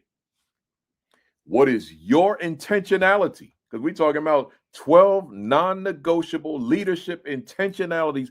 What does your intentionality look like that youngster can walk into this building and feel emotionally safe and secure amongst his or her student peers? That matters. Enough said on that one too. Let's go to number 9. your impact on a clean learning environment. I don't have to spend much time on this one. I'm just simply saying, have you had a conversation with your students in an environment such as a grade level or a school level, whole school assembly, whole school meeting, where you have emphasized and emphasized on the need for this school to be clean, so that when they see a candy wrapper on the floor, it doesn't have to be yours. Anybody, just pick it up and put it in the garbage. A balled up sheet of paper, pick it up and put it in the garbage. A whatever in the floor. Man, what a feeling I got when I would see students pick up that I know they're not the ones that put the garbage or the paper, whatever it was, on the floor. That's when you know your message is being heard as it relates to the cleanliness of the building. Or when you got staff who bend over and pick up whatever's on the floor. You got me and my team who pick up whatever on the floor, right? I want that building clean. I want it clean. I don't want a filthy building. The classrooms, I need them clean. So if we're departmentalized secondary school and the morning classes got the classroom a little filthy, no, we ain't gonna have the afternoon walk into filth. So therefore, we know that we pick up after each other on a regular basis, right? We pick up after each other at the end of each lesson, at the end of each period, and now we know that we have things to do, right? We got cleaning to do. We pick up after one another. That matters, right? So I want a clean environment. I never had issues with graffiti in all my years. Did I ever see it? Yeah, but lightweight, minor stuff. Some writing on the wall in pencil or pen. So now I would bring the entire school together, right? And I would talk about it. That this is not who we are, right? Not so much talking about it as a rule, like going back to the conversation about a safe environment emotionally. I'm not addressing that as a rule. I'm addressing it as a culture. That we're creating a culture of an environment that is emotionally safe for everybody. So when we talk about the cleanliness of the school, not rules. I don't have a rule on the wall somewhere that says the school's got to be clean. I'm talking about a culture of cleanliness. So the students understand, and I'll add staff. We all understand, the entire building, that we expect that the school is clean always. That's all. A clean learning environment. But I'm not stopping with inside the school. I'm also looking at outside of the school. So, as you know, I visit schools. And you want to turn me off? Let me go into a school, except for a windy day. I'll give them a pass on a windy day. But on a regular day where there's not wind and there's trash and garbage and debris outside at the front entrance, oh no, we ain't doing that. We ain't doing that, right? So if I walk into a school and there's debris all over the place, that says to me the principal is not doing his or her part, right? See, that just cannot be. It cannot be. That outside grounds has to be clean. Those shrubs have to be maintained. That grass has to be cut, right? Because it's a reflection of what's happening inside. What's happening outside is a reflection on what's happening inside. But it's also a reflection on the leadership of that school. It matters. Enough said there. We got 3 more and I'm closing out. Number 10, your impact on the development of your assistant principals. We're talking 12 non-negotiable leadership intentionalities. And I'm saying it is non-negotiable that your assistant principals are developed, right? And you as principal play a large part. You as assistant principals watching, you are seeking out the development. If you're with a principal that's playing no role in helping you to grow, you are not saying, oh, well, I'll just do what I'm able to do. No, you're seeking out growth. You are opening up your mouth as the number 2 person in that building. You're using your people skills to tell your principal that you want more. You are not satisfied. You are not content with being a full-time disciplinarian, cafeteria duty, bus duty, inventory clerk for your staff. No. You want to know the totality of school leadership. So therefore, you've got to open up your mouth and say to the principal, I want to know more. I want to be exposed to more. I want to learn finance. I want to learn the budget, right? I want to do more in the areas of instructional leadership. I want and just the gamut. But now let me go back to the principal. Hey, principal, I know that there are a lot of principals who, when they were assistant principals, all they did was the things I just mentioned. I just referenced the discipline, the bus duty, the cafeteria duty, that type of thing. So now they become principals, and they got to learn the principalship that they should have been learning as an AP. Now they got to learn it while they're principals, but they therefore are treating the assistant principal the way they were treated when they were assistant principals. So now it becomes a never-ending vicious cycle. And I'm saying to you, no. You got to change that. And you got to take your AP under the wing as your mentee. That's your mentee. And you've got to train this person. You got to train this person to do what you do. And you can't be threatened by this person.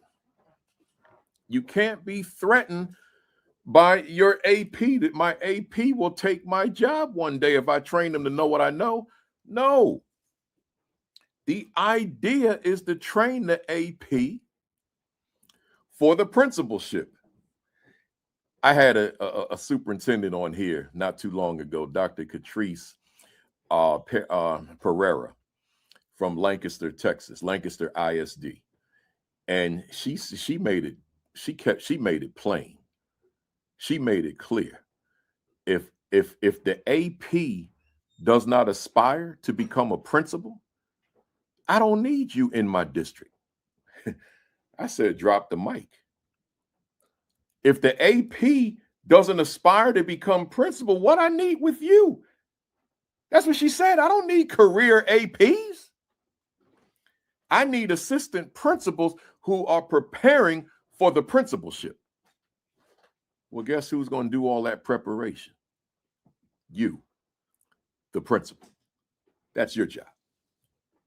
That's your role, to prepare your AP for the next level, which is the principalship.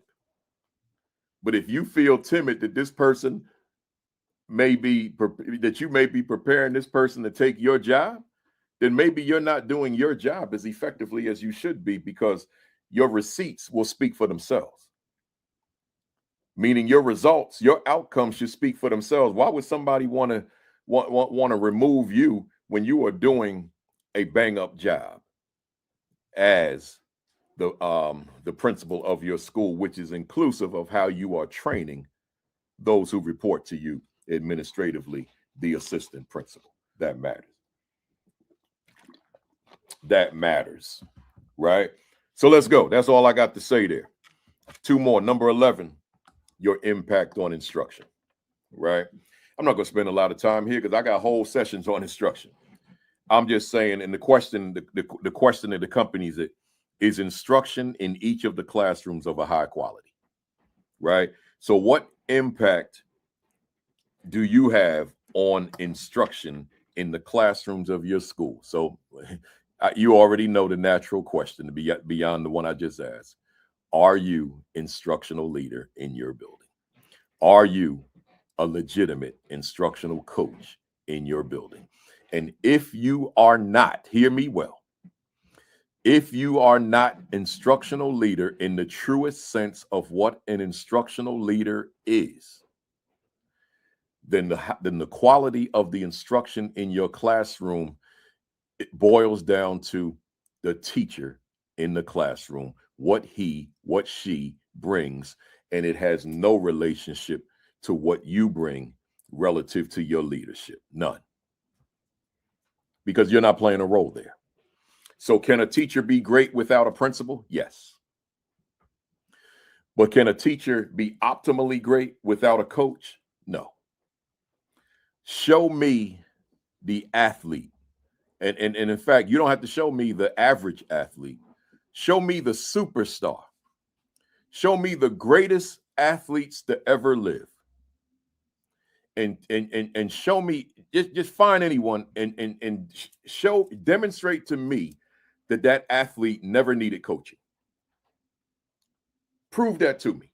That these phenomenal, larger than life athletes, these greatest folks, these phenomenal, amazing, extraordinary athletes. I'm not talking about your average person now. I'm talking about these superstars. Show me one that didn't need coaching. Right?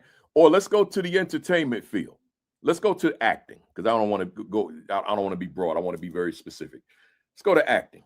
Show me that Oscar-winning some of the greatest actors you've ever seen, and what you show me a generation. I don't care what generation. You choose a generation, you choose the era. Some of the greatest actors that ever lived, and you prove to me that they were never coached. That they just showed up on the scene and were phenomenal. You prove that to me. And you already know you can't. You cannot. So now let's go to your teachers. You telling me you got teachers in the building that need nothing? They just came out the womb ready to be the greatest teachers ever?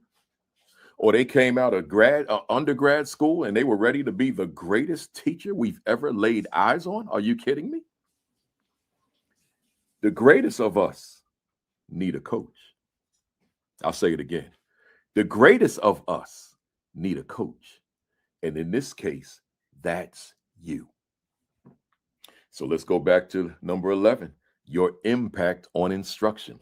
Hold up that mirror and ask yourself, what is your impact on the instruction in the classrooms of your school, particularly of the teachers that report to you, the teachers that you supervise? What is your impact on their instruction? And if it's minimal, that means that you're not measuring up. I'd even question if you're even needed in that building. Because you could be thinking, well, I mean, I do a good job with the discipline. I do a good job with the culture of the school. I do a good job with relations and all those things. But here's the problem with that. None of those are the reason that young people walk into the building every day.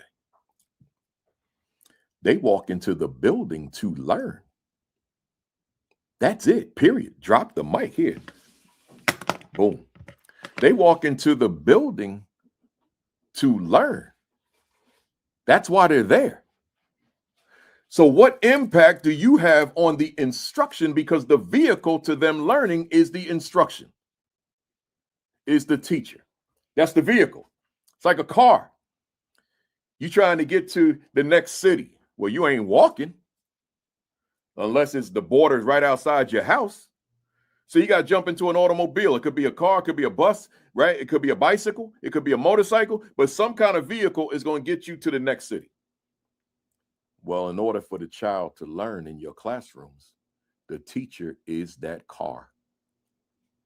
The teacher is that bus. The teacher is that motorcycle. The teacher is that bicycle. The teacher is that airplane or that boat if we going long distance.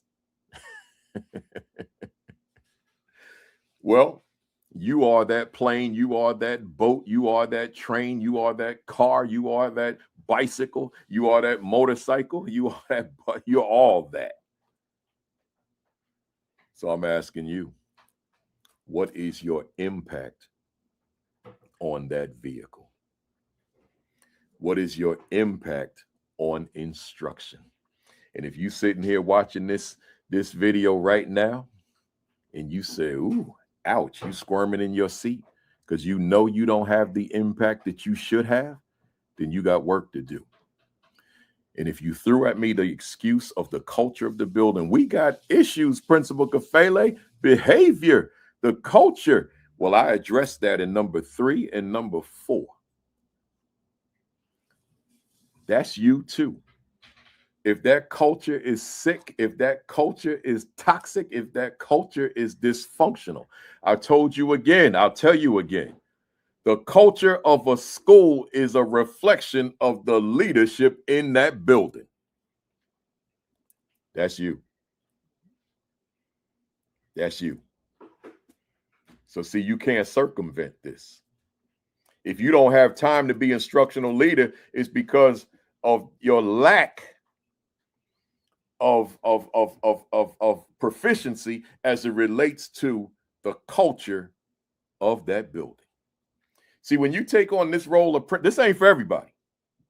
I got one more to go, but before I get there, let me tell you something. This thing called principal leadership, this ain't for everybody, man. Because you got a whole lot to balance out. You got a whole lot to juggle. And you got a whole lot of people holding you accountable. You got your superintendent, you got assistant superintendents, you got the parents, you got the community, you got the government, your local politicians, right? You got the students themselves. You got a lot of eyes holding you accountable. Your accountability doesn't stop with your direct supervisor. Are you kidding me? Them politicians are watching. That community is watching. Those activists are watching. Those parents are watching. That superintendent is watching. Those assistant superintendents are watching. Those board members are watching. The media is watching. It's a whole lot of eyes on the principal. You can't make them excuses. So again, I'm gonna tell you, this ain't for everybody. Everybody ain't equipped to do this. Everybody's not built for this. So you find out on the job, and when you find I can't balance all this out, then you just say, look, I tried. I'm gonna try something else. I might be good at programming. I might be good at engineering. I might be good at gaming, like the programmers again, whatever. Principalship. and principal leadership is so different from other forms of leadership. I've said this on this platform many times, but I got a different context now. Most adults that lead, they lead other adults, right? They lead other adults. Or most adults that lead children, they lead other children. But the principalship, when you're a principal, you lead adults, meaning staff, and the students simultaneously. Just that alone is a challenge. That ain't for everybody. You're dealing with kindergarten stuff, and you're dealing with adult issues at the same time. You in your office dealing with some conflict with students, and right outside the door, you got some staff members waiting to see you. You gotta shift gears, man.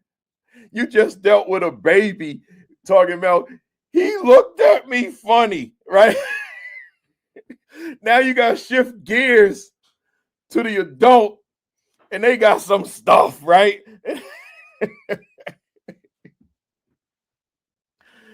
That ain't for everybody, man.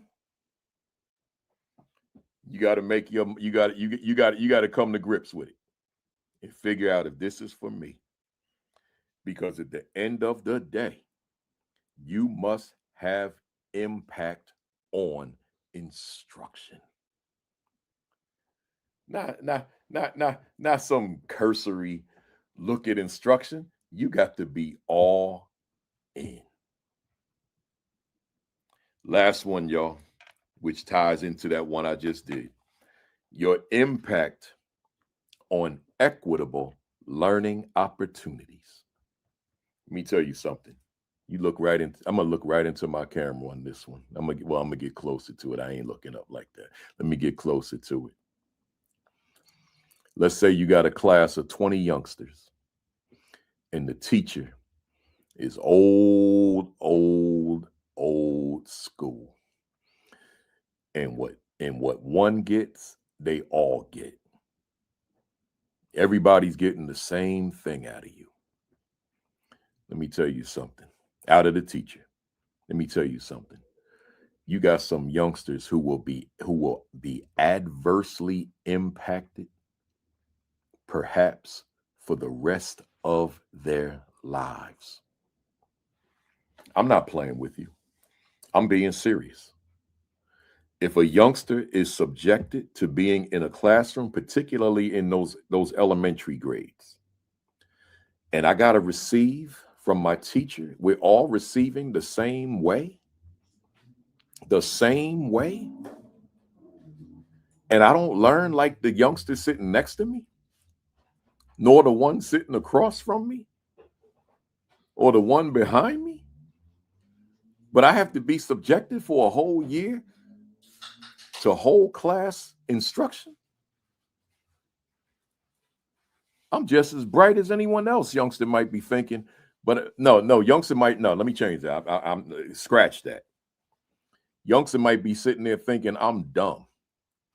I'm just not smart like these other students. Nah, that's a false conclusion.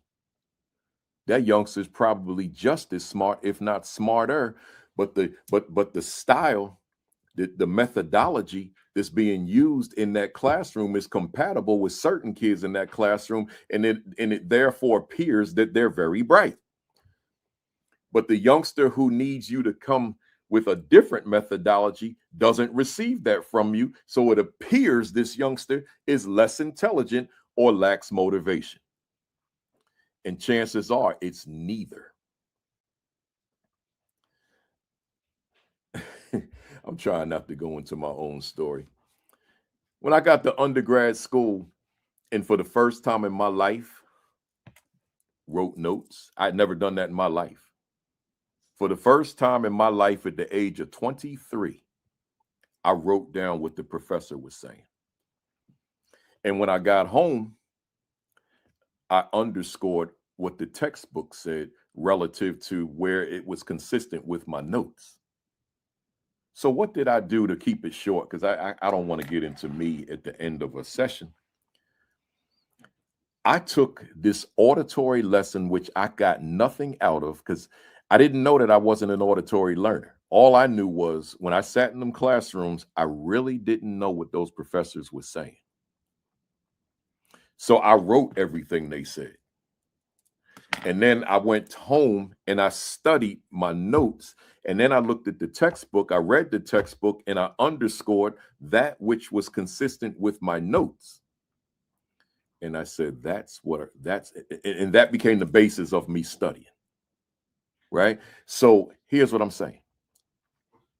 I took auditory lectures, which was how all of those professors taught, and I converted them into visual learning. Now, I didn't do that scientifically. I'm 23. I don't know anything about anything yet. Right? I know nothing. I know nothing about learning styles and visual learning and auditory learning and kinesthetic learning, etc. I know nothing about it. But all I know is by me writing, I was learning kinesthetically. By me underscoring, I was learning kinesthetically. But by me having it so that I could see it, I was learning visually. And this kid, who was not a good high school student, look at some of the other videos, I'm not going to get into it here, who graduated summa cum laude, top of his class, top African-American on the campus, academically speaking, simply took a methodology that was not consistent and compatible with how he learned and made it consistent and compatible with how he learned unscientifically, because I didn't know yet what I was doing. It just made sense to me. And later on I learned, what you did was scientific, buddy. And now I outperformed everybody. And that continues to be my methodology of learning. So I made it equitable for me. So again, your impact, number 12, your impact on equitable learning opportunities is a non-negotiable leadership intentionality, a non-negotiable leadership intentionality, the 12th non-negotiable leadership intentionality that I'm sharing with you today. It matters. The 12th and the last, which asks the question, do each of the students have equitable opportunities to learn? Again, do each of the students have equitable opportunities to learn? Last time, hold up your mirror. And as you think about your school, as you think about past years when you were in your leadership capacity, AP, same thing. Can you conclude that the children have equitable opportunity to learn? Or are they forced to learn according to how the teacher teaches? And assistant principal, let me holler at you particularly louder and ask you the question, do you even know what's going on in the classrooms of the teachers you supervise if you are in a school where it seems like you have to do discipline and lunch duty all day long, right? That you got to be a disciplinarian all day long and lunch duty during those cafeteria periods, right? Those lunch periods. Because if that's the case, then you know you don't know. You know you have no idea, right? So keep that in mind because it matters, right? You've got to be in that classroom. You've got to be that coach. So remember, as I close, you being an instructional leader is not just visiting classrooms. That's like I always look at this as thirds. So you got this, and this. So being in the classroom is the second third, right? But the first one is that conversation about what you're going to observe. And then that third piece is that follow-up, right? So that follow-up as close to immediate as possible. So if you're just going into classrooms and you're not having a conversation around what you saw, particularly what you saw that needs help, that needs to grow, that needs to develop, if you're not having a prior conversation around that, so that now you've provided strategy, you've provided suggestions, and now you go into the classroom to see, observe what you discussed. And in this case, a teacher who is becoming equitable so that each of the students have opportunity to learn. Now there's got to be follow-up. You got to be able to let teacher know what you saw, and then you talk about next steps. And I'm not talking about the formal observation, formal evaluation. I'm talking about something that happens throughout the course of the school year. If that's not happening, then your visit to the classroom is not one of an instructional leader or instructional coach. Your visit to the classroom is as one of a spectator. That's all. It's like you went to a football game and watched the game. It's as if you went to a baseball, a basketball, or a hockey game, or any other sport, and you simply watched as a spectator. And when the game was over, you left. That's all you are. When you go into the classroom, you're a spectator. You become coach and instructional leader when there's a conversation on both ends of the observation. Never, ever forget that. That takes me to my conclusion on all 12. So again, your impact on student arrival, your impact on the start of the day, your impact on the culture of the school, your impact on the climate of your school, your impact on the mission and vision of your school, your impact on the energy in your school, your impact on the morale of your school, your impact on a safe learning environment, your impact on a clean learning environment, your impact on the development of your APs, your impact on instruction, and your impact on equitable learning opportunities. Good stuff, if I may say so myself. This is one of those sessions that I would suggest you just kind of refer back to it. There's a lot there, right? We've been on here 2 hours and I'm getting ready to get on out of here. But let me give you the rundown for next week. First of all, thanks for being here. I got to always say that. Thanks for being here. And as I said before, we recorded. I had a funeral to attend, a homegoing service to attend. But I'm glad you're here. And check this out. another important session, number 315. But join me next week. I'll be back live. I got my man Eric Francis. He's an author of several books in education. He spends a lot of his time on questioning by the teacher. So we're going to be kind of teacher centric, but as it relates to the leader next week. So you don't want to miss this. He's an expert in his craft, and I'm looking forward to our conversation, a one-on-one conversation, because he's got so much material. Make sure that every Saturday morning at 10 o'clock you join Sean Hurt, 10 o'clock Eastern on Eastern time on the Facebook Live, followed by Create and Educate with Dr. Sheikah Houston and Dr. Tammy Taylor at 10:30. And they're also, all of these are also on YouTube, by the way, by the same name, Create and Educate. AP and New Principals Academy at 11 o'clock, and then PGP podcast at 6 o'clock Eastern time on Facebook Live and YouTube. Josh Tovar and Principal Josh Tovar and Dr. Madi Moreno. Again, Sunday, 6 o'clock Eastern, 5 o'clock Central. I told you the two books that drive this entire academy. What is my value instructionally to the teachers I supervise, and the Assistant Principal 50. You can get them both on Amazon. I showed you all the leadership books this morning. I'm not going to do that again. You can go to the beginning, those of you who tuned in later. All my leadership books I recommend for this academy, but in terms of what drives the academy, these are the two. And again, I want to thank all of you who have this book in particular. You've kept this book. It just keeps going to number one on Amazon under Education Administration, and that means that a lot of y'all are buying it. So just, keep buying it. Not just assistant principals and aspiring principals, but principals, assistant superintendents, directors, supervisors, superintendents. You got assistant principals in your district. Get them a copy. Thank me later. It won't steer them wrong. Make sure that you, as I told you earlier, it's the ASCD conference, June 28th through 30. I'll be doing a pre-conference session on June 28th from 8 to 1, and a breakout, a featured session on 6/29. So I'll be there for 2 days, 6/28 and 6/29, right? School Leadership Institute with Principal Kafele, July 9 and 10 in Savannah, Georgia. Go to principalkafele.com, scroll down, and you'll see it. Click the link, register, and I'll see you in Savannah, July 9 and 10. National Association Elementary School Principals Conference, July 14. I'll be doing 2 sessions there. It's July 13 through 15, but I'll be doing 2 sessions on the 14th. And then school SREB, Southern Regional Educational Board, July 15. They'll be there for 3 days, but I'll be there for 1 day. Nashville, Tennessee. You can go to sreb.org, naesp.org for the 2. I'll be doing 2 sessions at both. Come on and join me this summer in July. And then almost lastly, make sure you subscribe to the AP New Principals Academy on YouTube. Again, subscribe, 25,200 some odd subscribers. We're almost at 300 now, 25,300. So make sure you hit that subscribe button when you get there. And then you can binge watch all 315 sessions, right?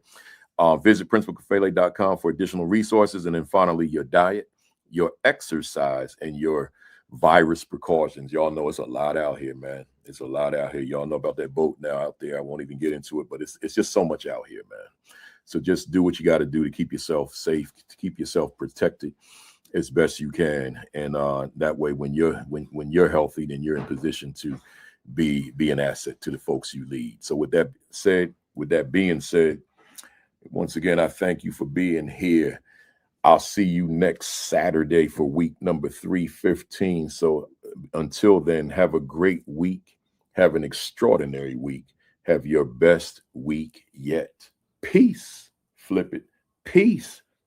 Thumbs up. Cock that fist back all the way. Count to 3. 1, 2, 3. Bam! I'll see y'all next Saturday, and I'm looking forward.